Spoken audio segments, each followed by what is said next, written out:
Hi everyone, this is Kelly from The Truth in the Story, and today I'm going to be doing a walkthrough of the Connected and Free Alchemist Oracle by Inner Hue, I believe. Yeah, by Inner Hue. Now, this is the first edition. Also, if you've come here, later on down the road, I am going to be doing a sort of comparison, chit-chat with Patrick and in the 78 cards, and when that's done I will have that linked in the description box below if you want to see that, because he has both the first edition as well as the second edition, and so we're going to kind of have a chit chat about this deck and its various iterations. But for all intents and purposes, there was an edition before this, which was the first edition. Then it was re-put out as the first edition with some changes, and then it was put out in a second edition, which actually changes a multitude of the cards, and there are also about 5 or so new cards. Now, there is a video that I watched that compares this edition with the second edition, so you can see the differences in the cards.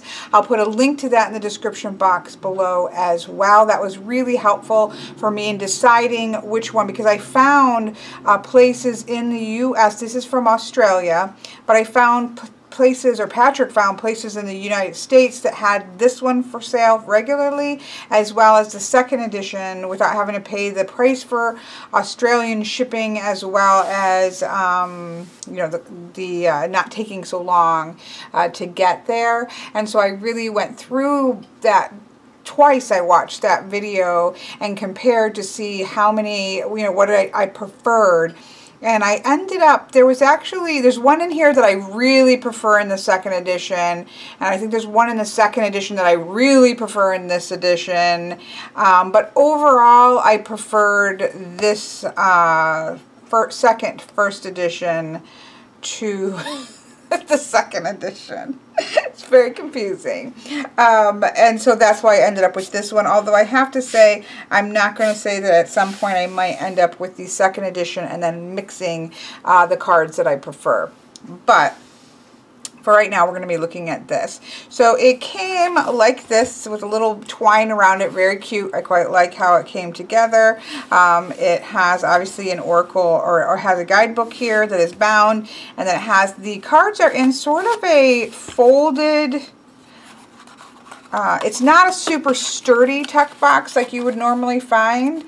It's kind of a little bit wobbly. It's like it's put together, and it's made out of like a cardboard, so it's not as sturdy as like a normal tuck box. Like, I feel like over time that could break down, although I take care of my decks, but that could break down a little bit. But it's a nice tuck box. I quite like the look of it, and I quite like the, having that sort of brown paper cardboard with the black text. I think it looks really nice.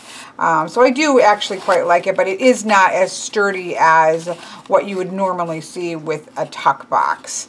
But that's what it comes in. Again, I really love how it looks, and it's certainly as good as a regular tuck box, that that would have a little lid on it. Certainly as good as that. It's just not as good as usually these as heavy duty as these types of boxes usually are. So we have that. I want to point out 2 pet peeves just to get it over with, because I do like to be thorough in my reviews. I don't want to pick apart something, but I do like to be thorough. And two pet peeves that I have is, one is, you know how I feel about copyrights.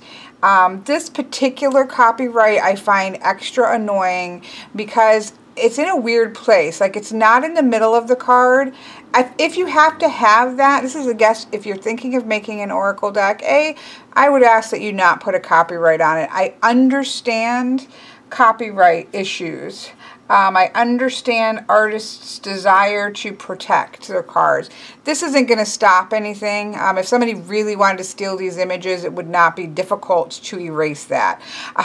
So I don't think that actually solves any problems as much as it does just kind of be annoying. But if you're going to have that, it needs to be down here or down here. Preferably, truthfully, probably down here. But then what is really weird is that, you know, in order to fit that in there, just this little space from here to here, which isn't centered, is slightly pushed over. Like in Photoshop when they were done and they realized, oh, we've got to squeeze this on, they kind of just shoved this line over to be able to fit that in. So every one of the lines, instead of being straight, is shoved in at the exact same spot in order to make room for that copyright. And that I find to be annoying. Again, it's a little thing, but that's just, why? If you're gonna have that, why isn't it down here? And I guess make a little bit wider white border so that you don't have to shove the line in on every single card. That annoys me.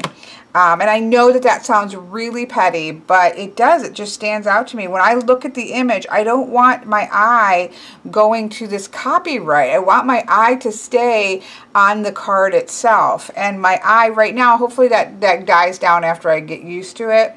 But I don't want my eye to go to a copyright symbol. I really want to be staying functioning and in tune with the image of the card.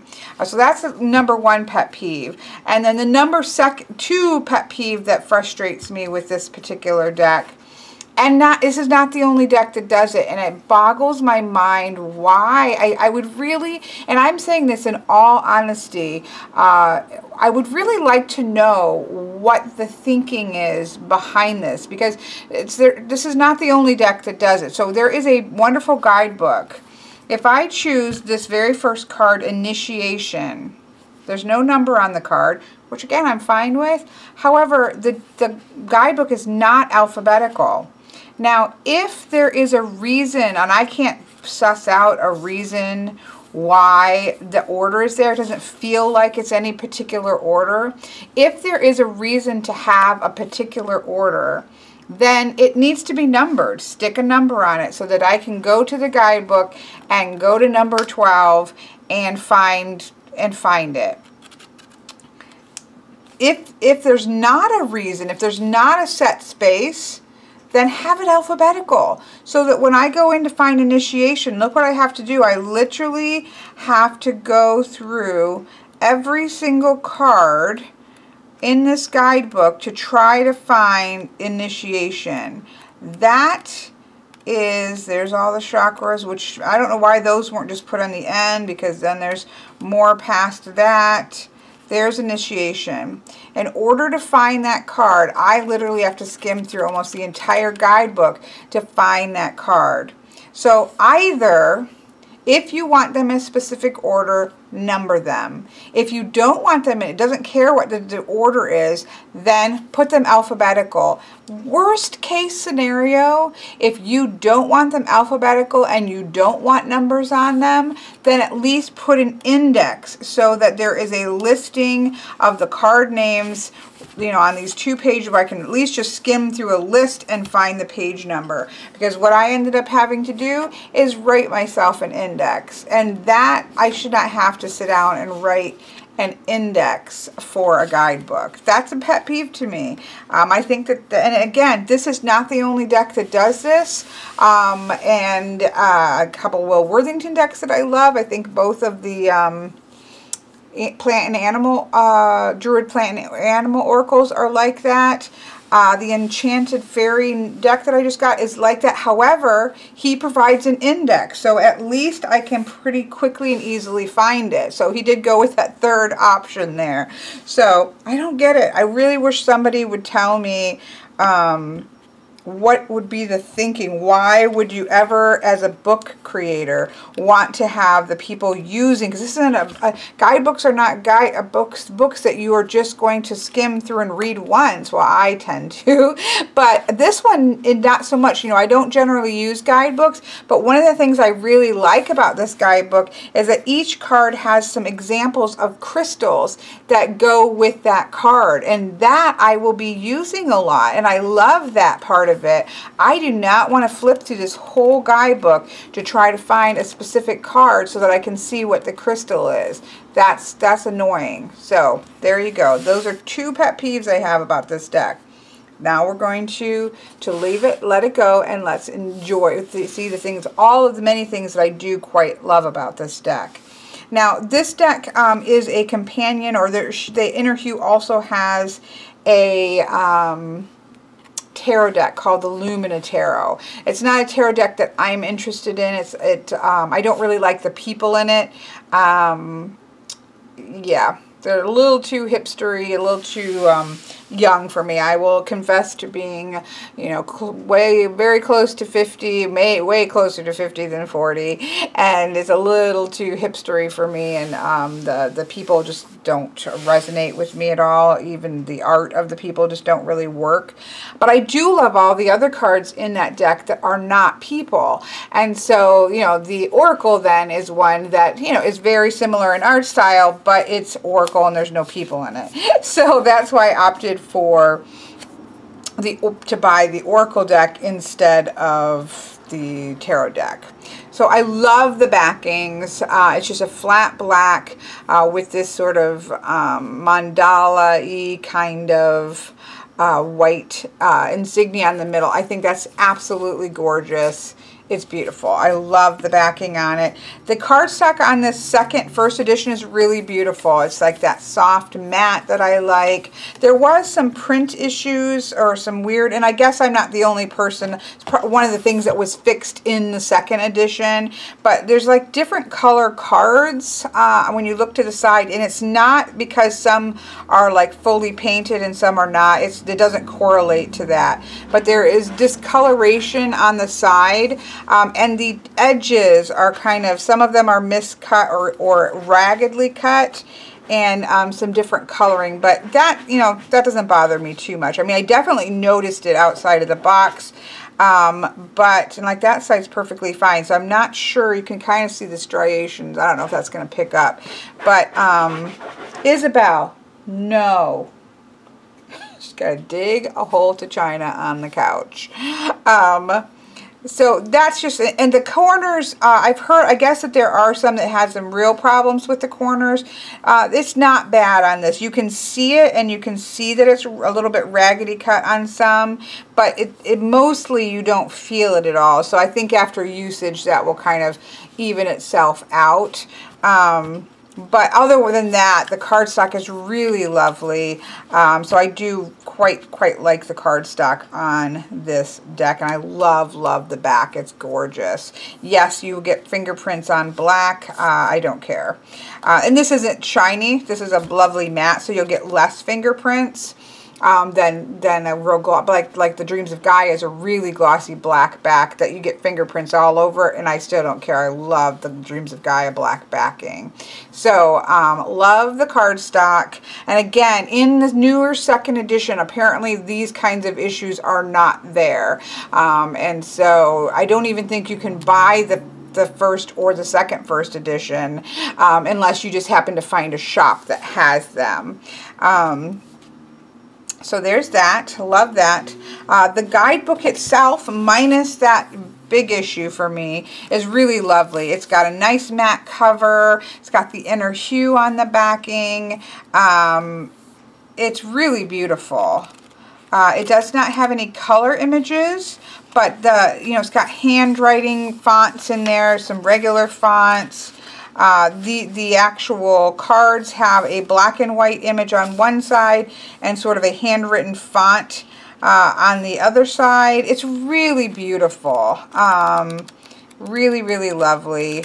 In the back, it has some intuition extras on developing sort of your intuition. It's got a little bit of that going on. At the beginning, it has a couple of 3-card spreads. You can see where you can see the stitching, which I quite love. Note, meditation, grounding, running, and cleansing your own energy are powerful preparatory tools before entering into a reading with another. Yeah, it's about reading with others, cleansing the cards, just kind of those basic things. There's a whole interesting foreword to all the witches, healers, herbalists, medicine men and women, and out there, to all the shaman, guides, teachers, and visionaries, to all the change agents, revolutionaries, and believers. This is for you. You know who you are. And then it kind of goes on to this really long introductory message from Lauren, which is pretty cool. And then it kind of turns into the guidebook. So the guidebook is really beautiful. I absolutely love the inclusion of stones to match the cards, because I do love using crystals, and so I really love that. So the guidebook, other than the pagination issue, which is a big issue for me, but other than that, it's really beautifully done guidebook. So this comes with it, and I know it comes with the second edition as well. But let's get to the cards. These are not in the order of the book because I have already shuffled the deck, and it was going to be too much of a pain without numbers or alphabetizing to be able to put them back in order. I did put the chakra cards at the end in order so that we could look at those. Because the chakra cards in this deck, I know a lot of people don't use them. I've seen a lot of people, kind of put it out of the deck. The chakra cards are one of the reasons I actually wanted this deck for quite a while, because they're beautiful chakra cards. So that's something that I would definitely use for like chakra readings and such. Okay, so these are not in any order. They are beautiful, kind of hand done. Now this is not by, okay, so Inner Hue, Lauren Aletta is the creator of the deck. The artist is by Tegan Sweeney of Color Cult. She's an illustrator. And so those are the two people, Lauren Aletta, perhaps, and Tegan Sweeney as the illustrator for the deck. So, and then it's called the company, or the kind of the name for them is Inner Hue, or the name for, I think Lauren is the person behind Inner Hue. So it's beautiful. This has been compared a lot to the Wild Unknown, especially one particular card in this edition with a star. So the art style has been compared a lot to the Wild Unknown as having really been inspired by some people, to the degree of thinking it's a little bit more of a ripoff of the Wild Unknown. I think that, artistically, you're going to have like sets of styles that kind of come up and come together, and it kind of rolls off of each other. You can definitely see the influence of the Wild Unknown. I don't think there's any way to get away from that. But at the same time, it's also quite different looking to me than the Wild Unknown. So it is definitely inspired by perhaps, again, a little too much on one or two cards, which I think have been fixed in the second edition. But I don't think it's a complete ripoff of the Wild Unknown. And I believe that the Oracle deck came before the Tarot deck, and certainly before the Wild Unknown had an Oracle deck. So here we have the keyword initiation, and we have sort of a dream catcher here. Well, let's go ahead and find initiation. Again, I had already found it, but so initiation, I'm going to consult my handy thing. It was 117. Yes, I do have pet peeves. So let's just see what it says. The question isn't why not start off on such a path, for you did so with the very first breath and beat of your heart. The question is, do you wish to walk this path consciously or unconsciously? Initiation occurs when you commit to this adventure with an open, loving heart, eyes that see through the veil of illusion, and spirit that wakefully creates. Universal laws have been established that make it possible for you to create and have exactly what you choose. Be the initiated master and create for the thrill of creativity. And then it has crystals as moonstone, labradorite, merlinite, lazulite, and blue chalcedony. So that's what you have. It's a little, you know, along the lines of like, I don't necessarily think that you can have exactly what you want in life. Sometimes we can, sometimes we can't. So it's a little, definitely a little bit affirmative, although there are definitely shadow cards in this deck, which I do appreciate. But I do think, for me, this is a little, initiation for me is that sense of taking things to another level. You know, you're initiated when there's a shift in the cycle and you're kind of taking it up a notch and you're being initiated into a new phase. So, you know, that's kind of how I would function with the initiation card. Here we have Sun's Rays, which is interesting with this. I do think of Aries when I see this particular, although it looks like more of a deer skull than a ram. But that's the first thing, because I see sun and I see the kind of the shape of the Aries symbol for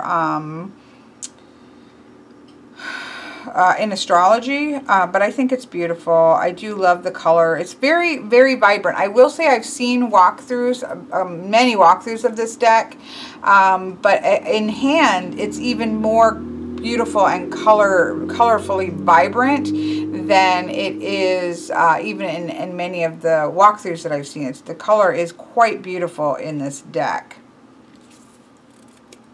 Here we have a comparison. This is an interesting card. I want to look this one up because I thought, oh, that's interesting. So we have two horses, obviously different colored horses that are kind of face to face. 45.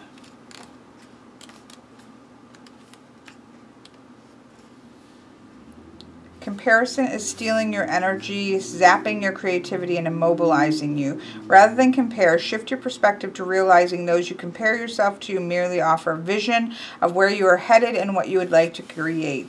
The universe is calling you to take action and get back into your body. The guidance is clear. Get outside and ground your energy. This will support you in rebalancing. Acknowledge the journey you've traveled so far and access the soul-based potentials and possibilities within. They are just waiting for you to breathe life into them. I guess the problem I have is I think this is a shadow card, but I really love the two horses face to face. So I'm seeing much more of a connection, and kind of, hi there, we are the same. We may be different colors on the outside, but we are the same. There's kind of, for me, there's almost a namaste acknowledgement in this card. So I kind of have a hard time seeing it as a shadow card because it just makes me smile in that way. So I would probably read this as don't compare yourself. Acknowledge the same, you know, acknowledge the divine in each one of us. That kind of, something like that.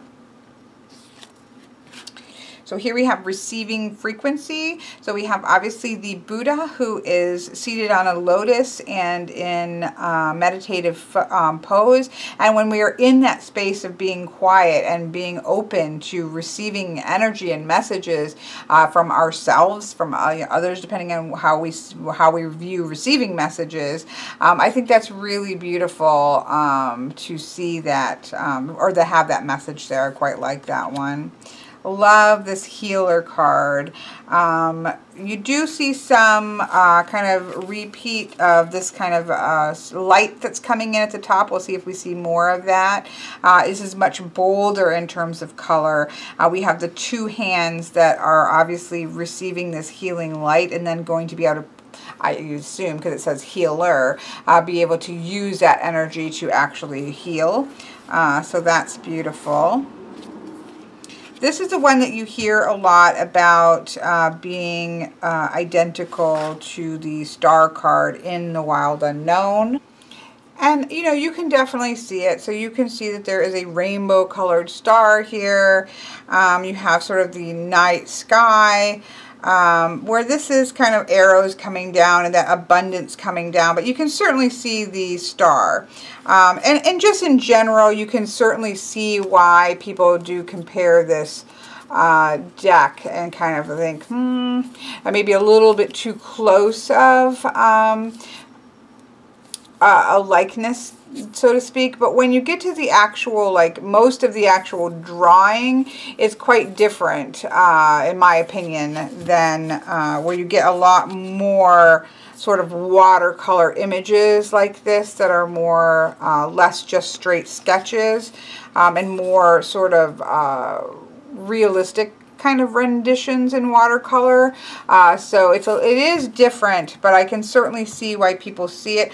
And you know, obviously the Wild Unknown is not the only person to ever make a rainbow star. But you know, the comparison is certainly strong. I can see where people touch on that.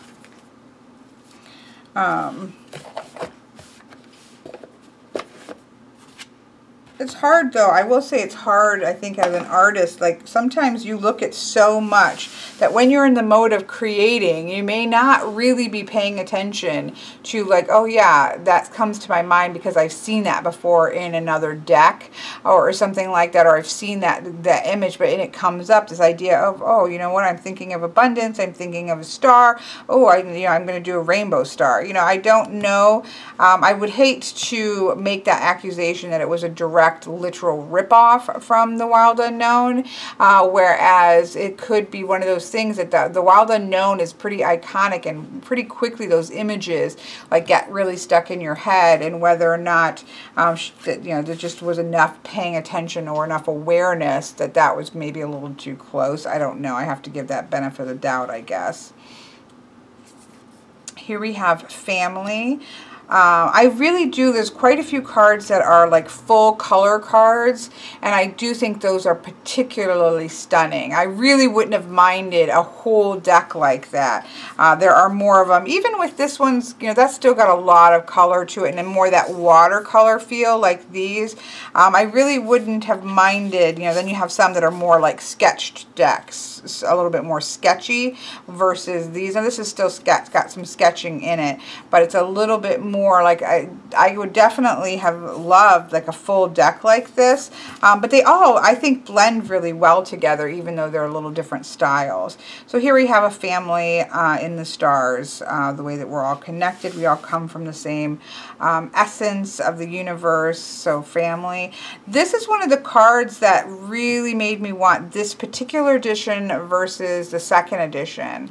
So the second edition, and we'll talk about this more when I do with the video with Patrick, as he has both. But the second edition has a much more like full-on color image where it's weighing, I think, a heart with something else, and there's a scales, but it's a full color solid image.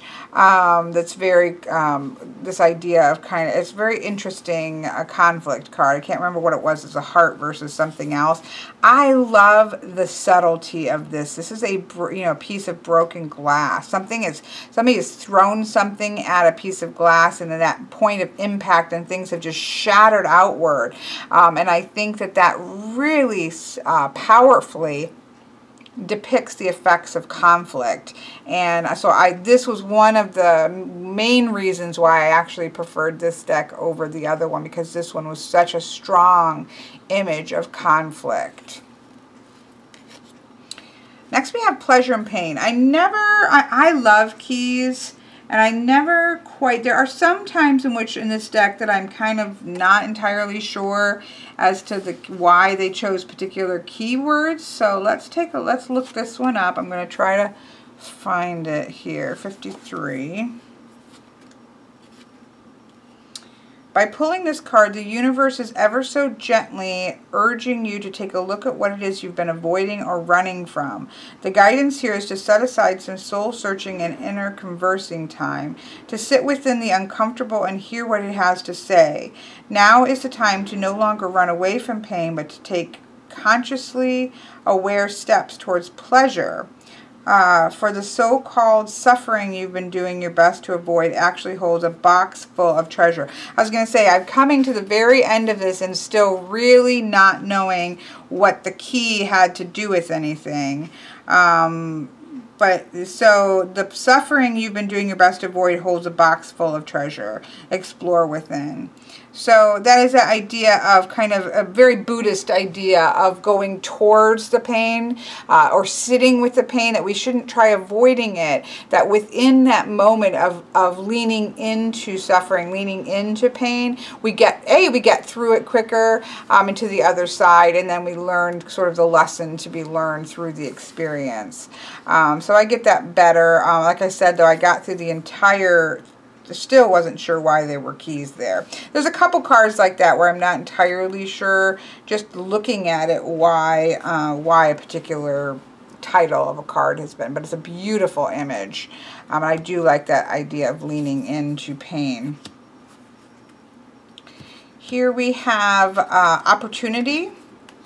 This is another one where it's like, okay, well, I like the image a lot. It uses a lot of mandala work in this deck. I assume that's like a heron or a stork in some fashion. 51.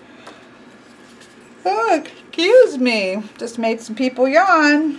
Opportunity that will arise soon that has aligned with your desires. Stay connected now to your inner warrior of light. So I don't see a warrior of light. And give yourself some credit for channeling her swift creative confidence.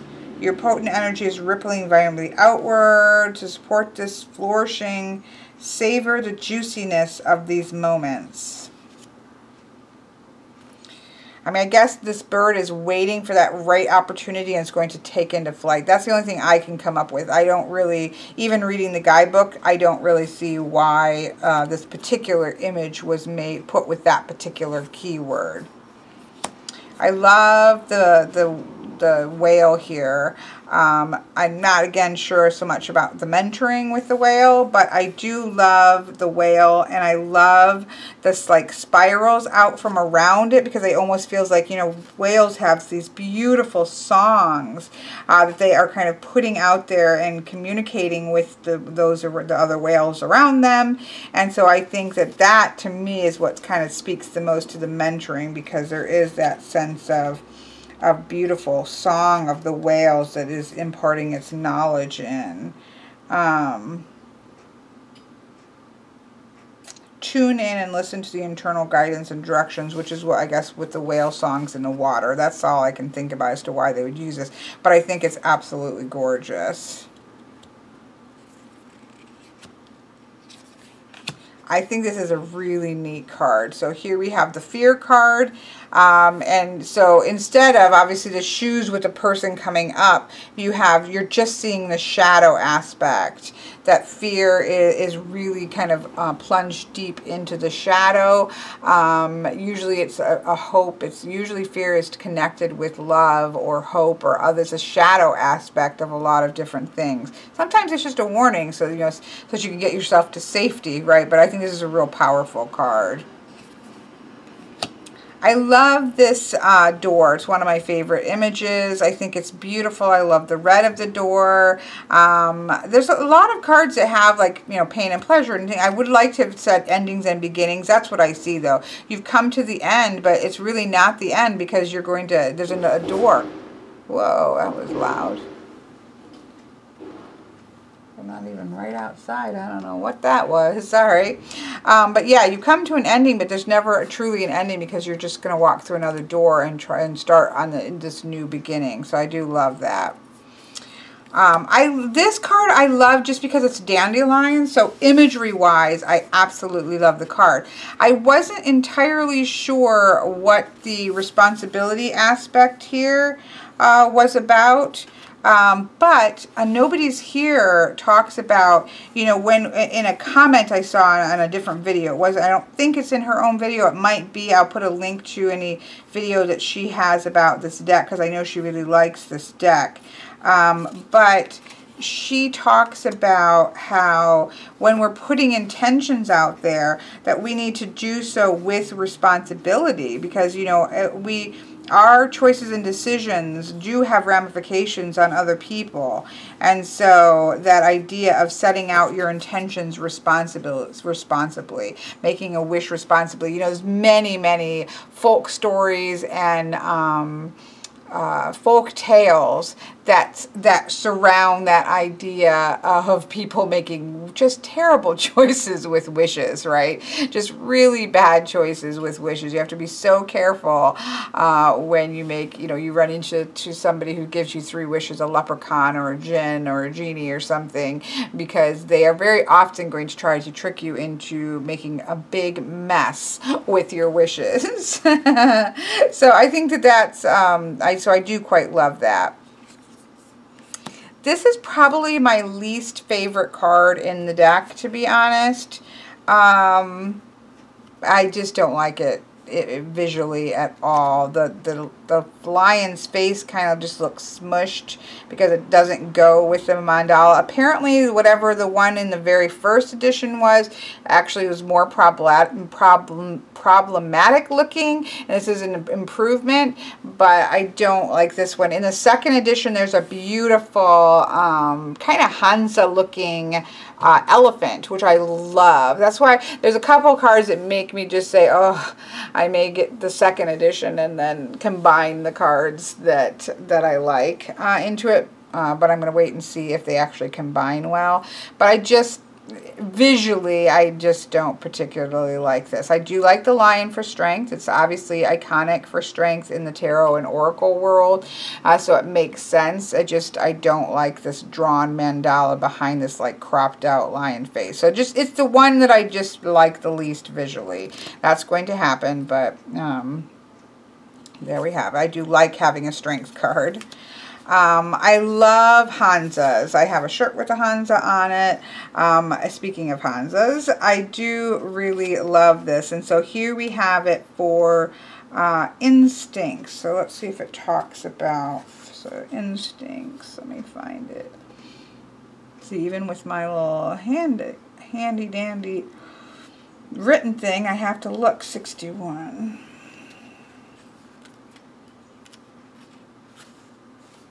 Nope.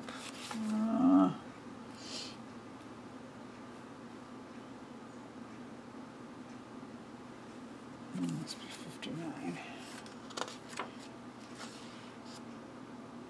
Your inner visionary, listening to your instincts, listening to you inside, vision, sharing your vision while harnessing and using your intuition. I like that kind of third eye feel at the bottom. But yeah, that's a really beautiful card. Love this storytelling.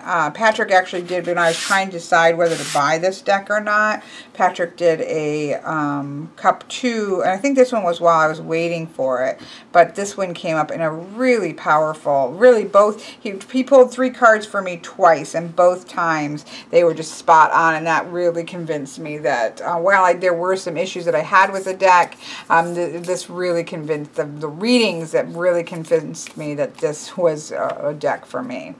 So I love that story. Obviously, storytelling is huge for me. Here we have slow down. We've got that snail, like, okay, take a step back, slow it down. We don't have to get there quickly. Enjoy the journey. Here we have loudspeaker. So we have sort of a chakra looking, 67, a chakra looking card, or image looks kind of chakra like. Each moment is a new opportunity to shift, to tune your channel and paint with the colors you are wanting to experience and express. So it's kind of, I suppose, supposed to look like a kind of speaker or sound vibrating out. Thought creates form. Your emotional states are the most powerful speaker box that bellow to the universe your home truths. And like a giant photocopier, the universe reproduces opportunities and experiences to match. So it's a lot about setting your intentions out loud and clear. Now, I don't believe that just because we set our intentions out that we're necessarily going to get it. And I know some will say, well, if you really believed it, then it would actually happen. But I do think well, I've had other discussions about this. You know, I do believe in setting out intentions. I do believe in putting out the energy that we want to receive back to us. I think that things like sort of that power, the power of thought, as well as kind of karmic types of things can in taken to the extreme, be problematic, because I don't think, you know, the other people are putting their intentions out there in the world. Other people are making choices and decisions that can have an impact on our lives. And so I think that it can lead to that sort of, well, you know, don't complain if you're really struggling right now, because obviously you're not believing enough in order to make things happen, where sometimes people are just in difficult situations. So anyways, but I think that's a neat card. So we had the healer, but now we just have that energy of healing now, the comfort of healing with the cup of tea. It's a beautiful card.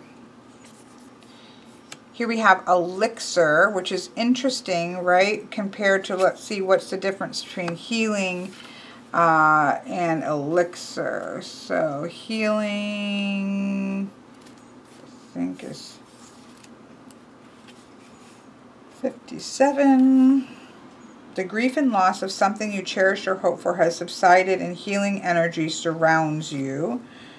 Okay, so we have just the idea of healing energy from a cup of tea, which I agree with. Let's see what elixir, which I know is kind of near the end.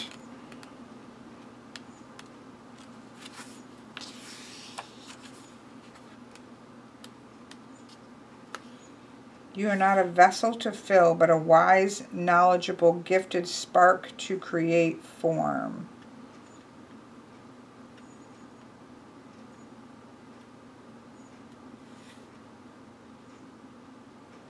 This is how we hone our art and find our niche. In the depths of your roots is the elixir to your life. Drink it. Not sure about that one so much, even reading the deck or reading the thing. But I do like that idea of then you're actually, you know, because we have this pedestal, what's that called? Pestle, sorry. A mortar and pestle where you're going to grind up your herbs and stuff. Again, I think that that's more intentional use, bringing the elements together and creating that elixir that is going to move things forward. So there is different connotations there, which I think it would work really well. Here we have confirmation. I like the keyword and I like the image. You know, again, I'm not entirely sure what a swan has to do with confirmation. There's so many things, I guess, that I use or that I think about when I see a swan, that I don't necessarily think of the word confirmation. But this is not my vision, right? This is somebody else's vision. So obviously there's something in the swan. You're receiving confirmation that you are on track. You will know this because although your mind would like to second guess you or remove your internal knowledge speaks, yet confidently letting you know you're on the right path. Continue to balance your inner and outer worlds, trusting that still small voice with every step. Yeah, I think it's just a beautiful image. I don't necessarily see the swan having anything to do with confirmation. Here we have embrace. I love the light that's going on here. It almost seems like, you know, embracing your light, embracing the light within you, and that kind of thing is what would come out for me, and that's a beautiful card. Here we have resistance. We have this boat that is trying to get somewhere, but the stormy, you know, waves are putting up resistance to its getting there, and, you know, trying to just push through, right, that resistance. This is another card that was changed. This is one of the ones I actually preferred in the second edition as well. I like the card, to have a card for fun. I'm not sure. It kind of does look a little bit like a bloody feather. So I'm not entirely sure what a feather has to do with fun. Although I guess you could think of like masquerade, you know, feathers and masquerade masks, and getting all dressed up and feathers in your hat for a party, that kind of thing. The new one in the second edition is a hand holding a sparkler, and that is actually really cool, and I think does represent the word a little bit better, but it's still a pretty image. Love the transition here. Now, I think that this is a cicada, which is an interesting, right? You think, okay, dragonfly, butterfly, those kinds of words for transitions. This is a cicada, which is also goes through transformation as well. So it's interesting. It's quite beautiful. I'm not that fond of bugs, but it's quite beautiful. Seeing if it talks about the cicada. It's beautiful and unseen and often uncomfortable. It's rarely straightforward or often disguised as chaos. Yeah, it doesn't really talk about this particular bug in there, but I think it's interesting that they didn't use what would be a typical type, like a butterfly or, again, a frog even, or which transforms, or a dragonfly. So I do like that. Here we have a butterfly for high flying. This one was also, I think the image on this one was also changed. But again, I will have a link in the description for the video that I watched kind of comparing the two out. And then I will have a link to Patrick and I's video when it gets put up, because that will also kind of show some of the changed cards as well. This is one of my favorite images in the deck. We have Standstill. I just think it's gorgeous. I love the watercolor wash, of course, in the background. I love the way that the sketched tree interacts in the really dark grasses, and kind of the not perfect moon that's in the front of it. I think it's gorgeous, and it's a standstill that's beautiful. Like, to me, I would read this as standing still, like take a moment to stop and see the sunrise or the sunset, and just to be still, because there's so much beauty around us. So that's gorgeous.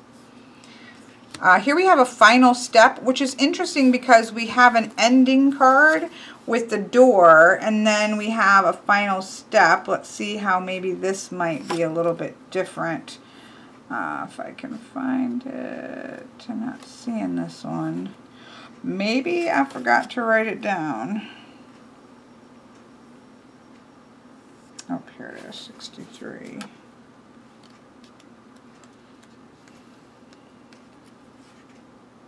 You're almost there. Well, so the other one, you've reached the door, and now you're getting ready to go into a new door. This is that it's like a nine of wands. It's like your final, so you're almost there. You're on the last stretch. You know, be careful, let go of doubts, like keep moving forward. You're almost there. I'm not sure what the little mouse has to do with anything other than being cute, but I do quite like that idea of kind of keep moving. You're so close.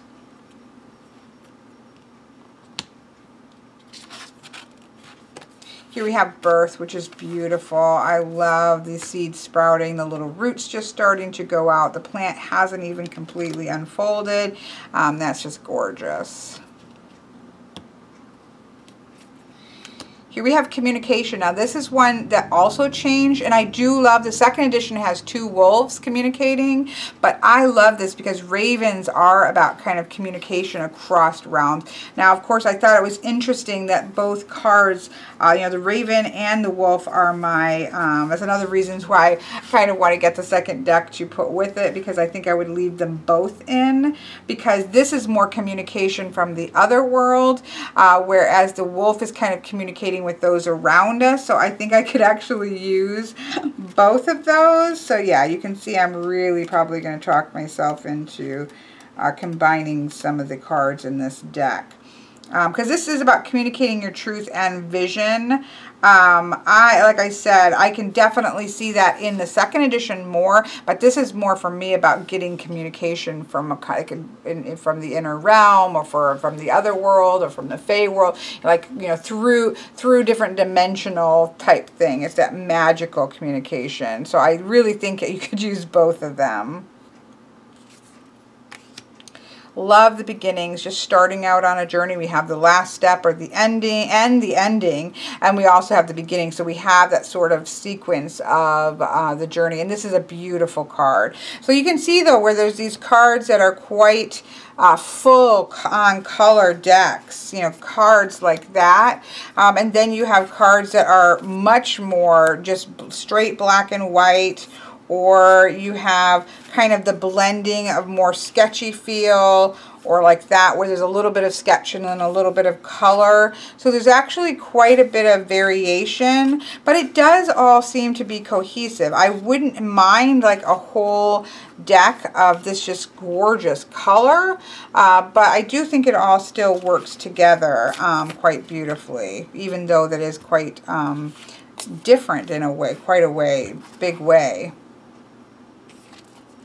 Here we have the, oops, I skipped one. Here we have the surrender card. This, I don't get the image whatsoever on this. It doesn't really say anything. Again, I see sort of like a third eye or a chakra eye in some way. But it doesn't really say anything to me. I mean, the word surrender does. Let's see what they say about that. Just when I think I didn't, oh, there it is. 75. You're being asked to surrender your worries and concerns over for your higher self. So probably this is the crown, or the, you know, this is that crown chakra, or your third eye. Probably the crown chakra maybe idea. But yeah, trusting your higher self, coming from a view, you know, surrendering to the vision of the higher self that you may not necessarily leave the worries and concerns behind.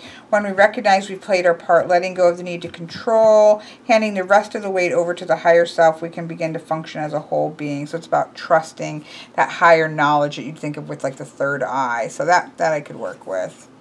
Here we have the heart card. This is another big one that has changed. I love this card. It's another reason. And I do like the one in the next one, which is a little bear cub.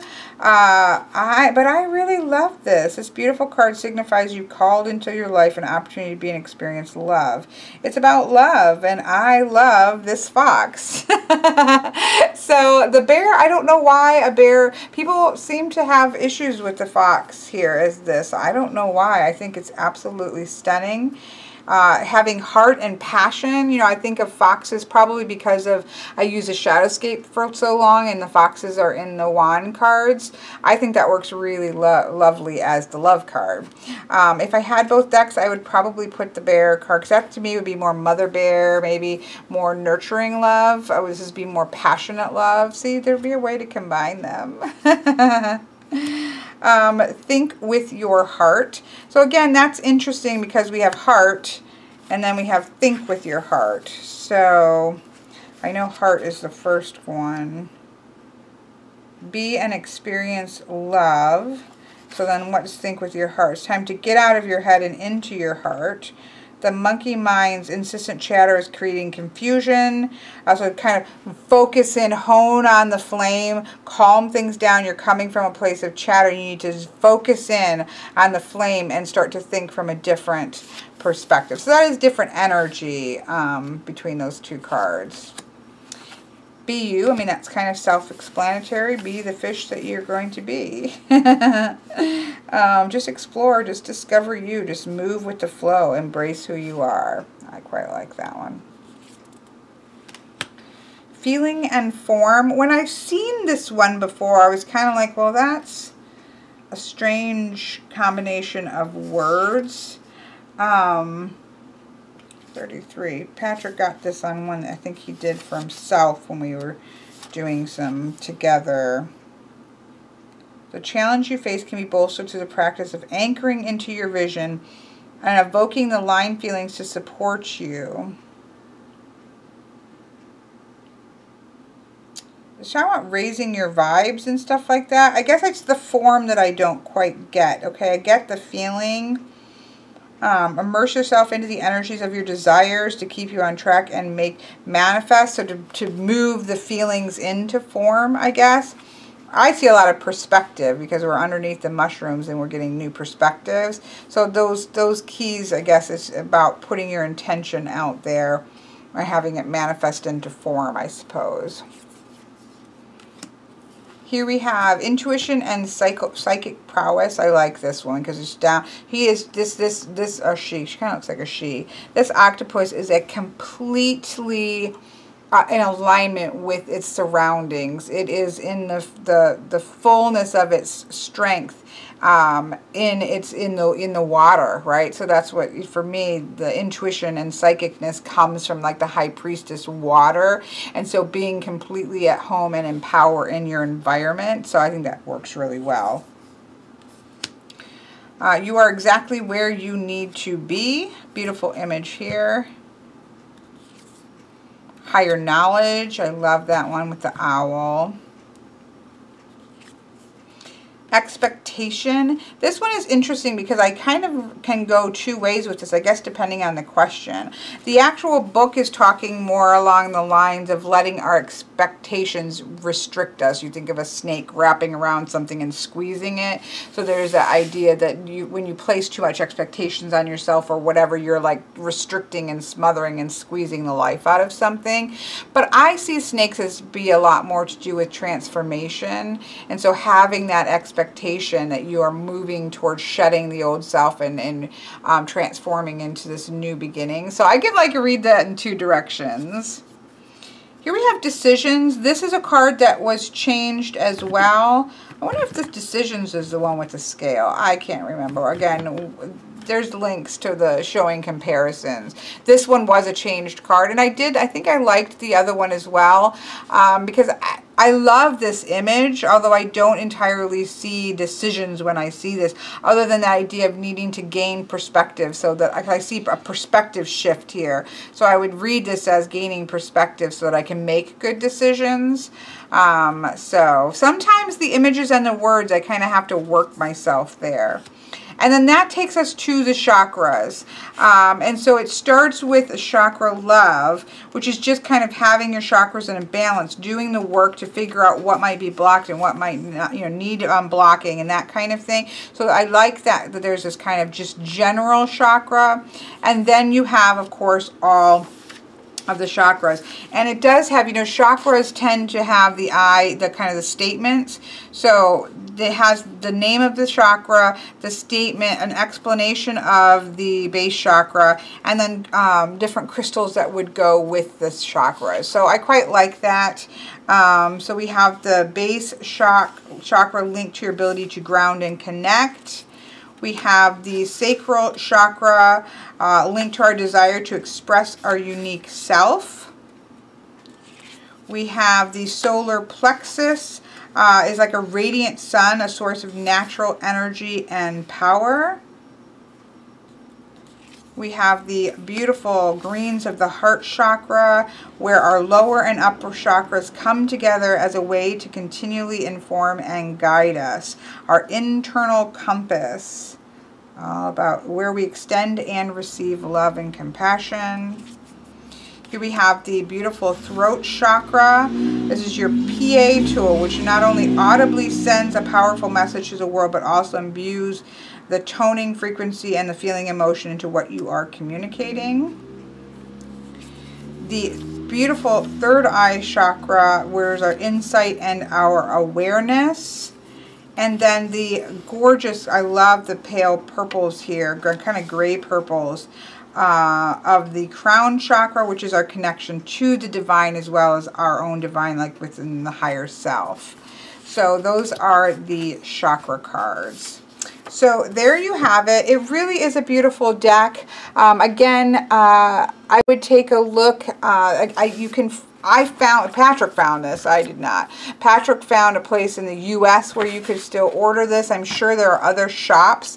I think sometimes we forget when a deck is out of print by the creator that other shops have sometimes picked this up and still have decks available. And so, kind of do some searches looking at different shops that carry decks that might still have an edition that you're looking for. And this, didn't cost any more than just the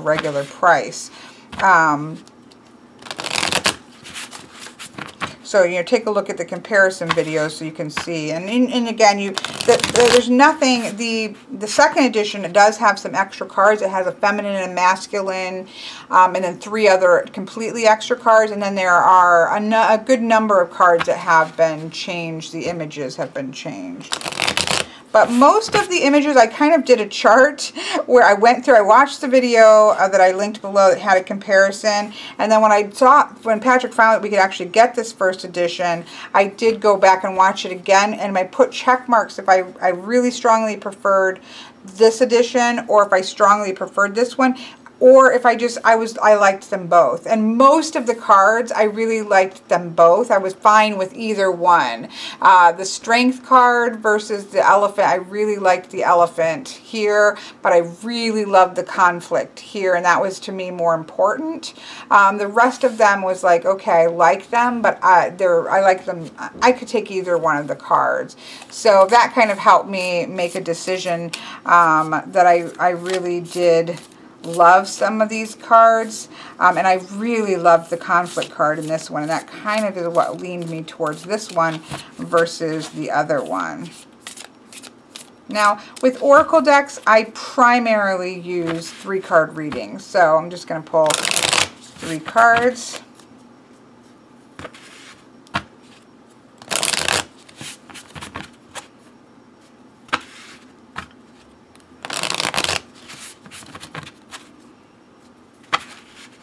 Of course, these were already mixed up, so it doesn't really.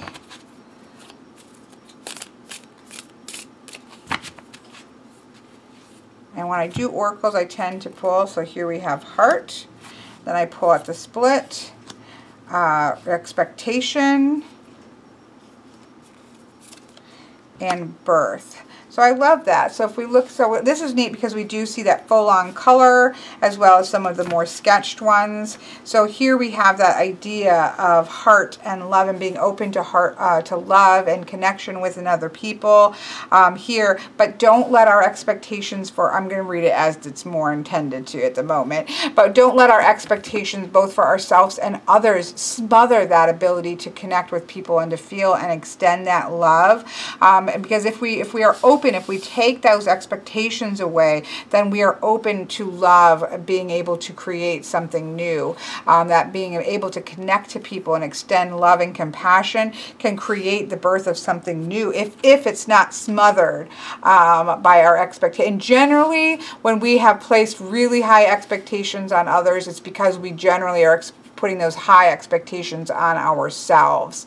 And so that's a beautiful, I love that. I think it's a really cool reading. And visually, you can actually see almost this darker card breaking up what could be this beautiful connection between love and compassion, creating the birth of something new. You can literally almost see it color-wise breaking that up. So that's really neat. So this has been a look at the first edition of the Connected and Free Alchemist Oracle.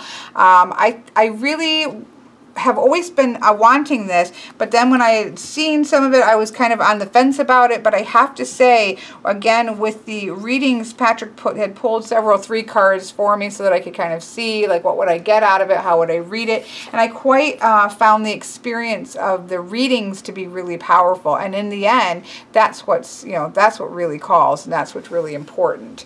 So I'm quite excited to have this, and quite tempted to combine 2 decks together.